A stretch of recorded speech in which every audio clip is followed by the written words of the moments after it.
ئێمە حەقەتەن ئەوەی وا دەبینین کە پەڵەیەکی کەی ڕەشە بە نێوچەوانی حکومڕانی کوردیەوە کە لە ماوەی 30 ساڵی حکومڕانیدا و 5 خولی پەرلەمانیدا نەیانتوانیوە یەک هەڵبژاردن لە کاتی خۆیدا ئەنجام بدەن کە ئەمە دەرخەری شکست و حکومڕانی سەقەتی ئەم دەسەڵاتەیە کە 30 ساڵە پارتیەکێتی ئەم وڵاتە بەڕێوە دەبن بەم شێوەیە.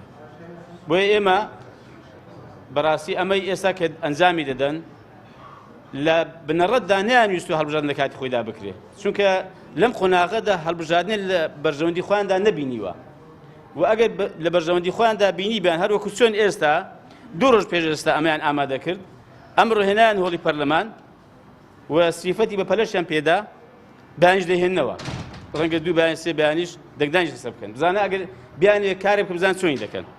بەڵام ئەگەر بیانێ نەیکەن ئێمە ساڵی پار تقریباً یعنی لەم کاتەدا سەرۆکایەتی پەرلەمان سەرۆکی فراکسیۆنەکان دانیشتین بۆ ئەوەی کە هوشداریمان دانێ کاکە با لە ئێستا ڕا ئێمە زەمینە سازی بکەین بۆ هەڵبژاردن و داوایان لێکردین ئێمە هەموو لایەنەکان داوایان لێکردین سەرنجی خۆمان پێشنیاری خۆمان بدەین ئێمە لە هەفتەی 11 و هێندێکیان پێش ئێمە هێندێکیان دوای ئێمە پێشنیاری خۆمان داوە سەرۆکایەتی پەرلەمان.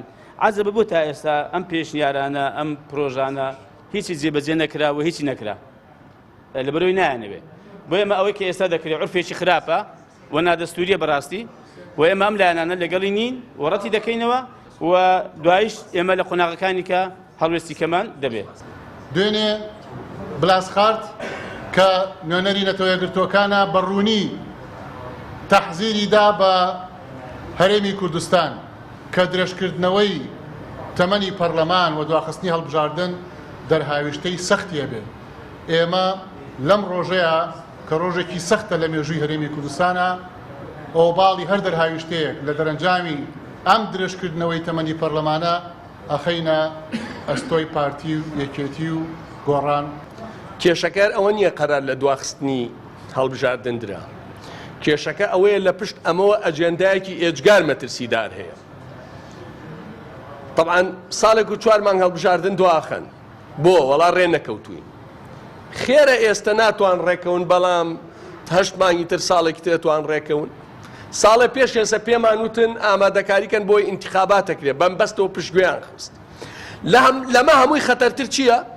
ئەڵێن بۆ ئەوەی هەڵبژاردن لە کوردستانە بکرێت ئەبێ پارتی و یەکێتی ڕێکەون، ئەبێ ڕێکەون. ئێگەر ڕێک نەکەون کەواتە ناکرێت، ئێگەر ڕێکەون کەواتە هەڵبژاردن بۆ خۆیانەکەن.